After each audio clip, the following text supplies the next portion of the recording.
Escuchas un audio exclusivo de Fede Cámaras Radio. Y vamos a conversar sobre esta encuesta de expectativas económicas que hiciera el Observatorio Venezolano de Finanzas hace 5 días, ¿no? El 18 de abril. Ellos nos dicen lo siguiente, dicen que basado en las proyecciones de la encuesta de expectativas de abril 2024, el Observatorio de Finanzas observó lo siguiente, varios puntos, ¿no? Primero, que la inflación, en términos de su estimación, se disminuía del 60% en abril en comparación al 65% de marzo, ¿no? O sea, hay una situación menos mala, digámoslo así, con respecto a la percepción de la inflación, ¿no? Con respecto a la depreciación del bolívar, se ha registrado una aceleración en la tasa de depreciación con un tipo de cambio de 60 bolívares por dólar proyectado al mes de abril en contraste con los 50.50 en marzo, que representa un aumento de 5 bolívares por dólar, ¿no? Con respecto al crecimiento económico, se proyecta una caída en la comparación que tenía, ¿no? A 2% en abril en comparación con la visión de marzo, que era 3.8, ¿no? Estas proyecciones se basan en consultas que hacen expertos en materia económica y financiera, así como en otros factores, ¿no? Y la reducción de la estimación y la inflación guarda relación con las expectativas positivas de los agentes, mientras que la caída en la estimación de crecimiento económico está relacionada con la reimposición de las sanciones a PDVSA por parte de los FAC, ¿no? Y eso porque es importante recordarlo, ¿no? Fíjense ustedes, ¿no? Esta cuenta es expectativa. Recordemos que las expectativas es eso que pensamos que va a pasar en función de lo que yo conozco y lo que he experimentado, ¿sí? Y desde ese punto de vista, estas expectativas pueden ser racionales o pueden ser adaptativas, ¿no? Las expectativas racionales en función a la información conocida y las expectativas adaptativas en función de lo vivido también más lo conocido, ¿no?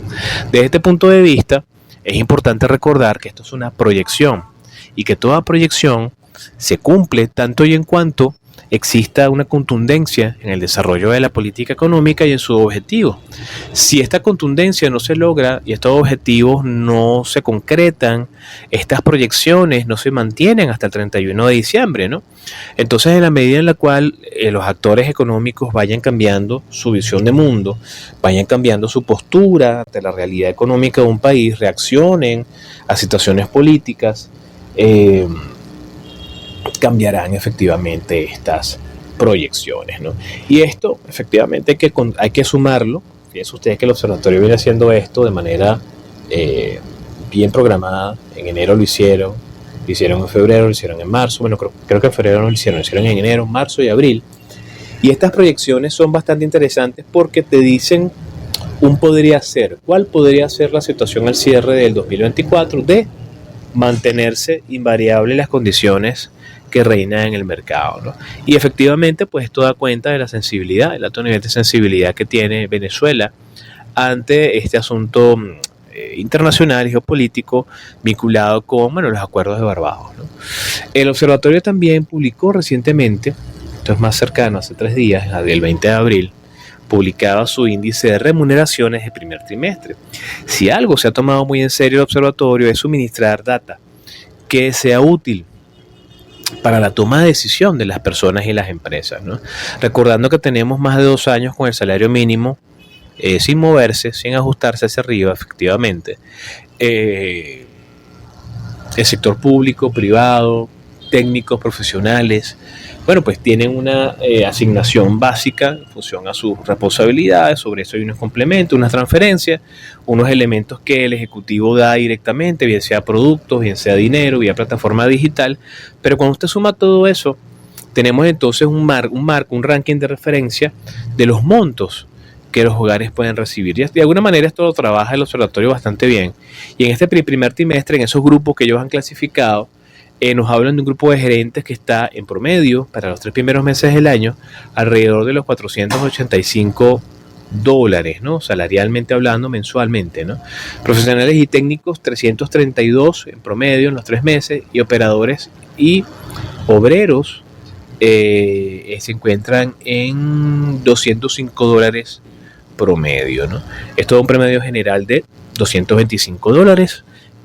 Tomando en consideración que la canasta básica, así como lo reseñaba recientemente el Sendas, para ellos en su cálculo está sobre los $550, ni los gerentes, según el cálculo del observatorio, pueden llegarle a esto, ¿no?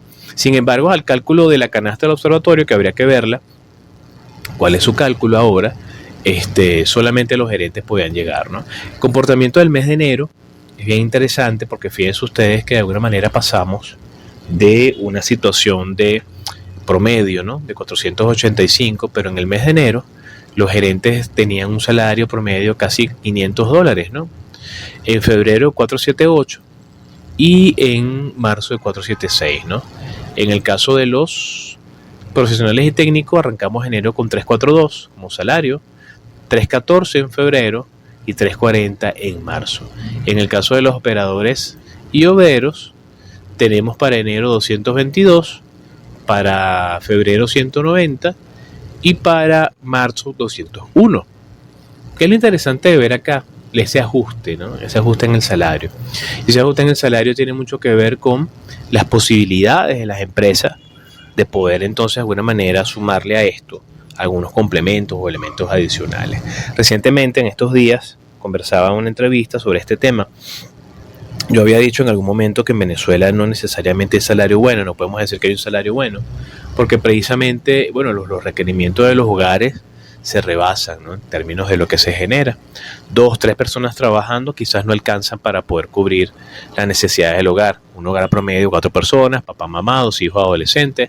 Pero si tienes un bebé, si tienes un abuelo en la casa, si tienes un abuelo con una enfermedad crónica, o un padrino, un papá o un tío, en esta conformación de familia que tenemos nosotros, o estas familias donde son varios miembros que aportan a un pote, y de ese pote se genera el ingreso para poder cubrir las necesidades, tanto y en cuanto los precios lo permitan, bueno, se podrán cubrir. Sin embargo, lo que sí es cierto es que ya cubierto un primer trimestre del año 2024, el resultado en términos de tendencia sigue siendo el mismo, que los salarios siguen siendo insuficientes para la mayoría de los venezolanos en términos de la cobertura de sus necesidades. Eso nos habla y nos recuerda el informe del ENCOVI con la pobreza 2023, que si bien se había desacelerado entre 2022 y 2021, bueno, para el año 2023 parece que comienza a ganar un poquitico de fuerza, ¿no?, estando ya en el primer trimestre de 2024. Esto es algo que tenemos que prestarle atención porque estamos cerca, muy pero muy cerca, un 1 de mayo, es un año electoral donde la expectativa que tiene el público en general es la posibilidad de que el Ejecutivo haga algún anuncio, bien sea de aumento de salario o bien sea de aumento de complementos o ambas cosas, ¿no?, en el mejor de los casos. Sin embargo, lo importante acá es entender la realidad de que el Ejecutivo Nacional, si bien puede tener puntualmente ingresos suficientes como para poder asumir un aumento salarial, puntualmente y por coyuntura, esto depende de la propia dinámica económica y la resolución de una cantidad de problemas que garanticen suficiente flujo de efectivo como para poder hacer sostenible en el tiempo y sustentable el pago de una nómina de esa magnitud. Estamos hablando de 9 millones de personas, esto incluye a los pensionados y jubilados. Así que bueno, pues lo importante es recordar y entender, la economía venezolana sigue transformándose, debemos estar pendientes a los principales indicadores, saber cómo nos afectan a la empresa, a los trabajadores, porque lo que sí es cierto es que todavía no hay nada claro desde el punto de vista del escenario nacional, y eso es importante tenerlo en cuenta. Hay que seguir validando los indicadores y saber cómo se está moviendo ese entorno económico, ¿sí? Así que bueno, vamos a la pausa, pues ya venimos con lo que nos queda del programa, nuestra última parte, el libro de la semana. Ya hoy terminamos la colección de libros de el Circle FinTech con el último documento que vamos a compartir el día de hoy. Escuchas un audio exclusivo de Fede Cámaras Radio.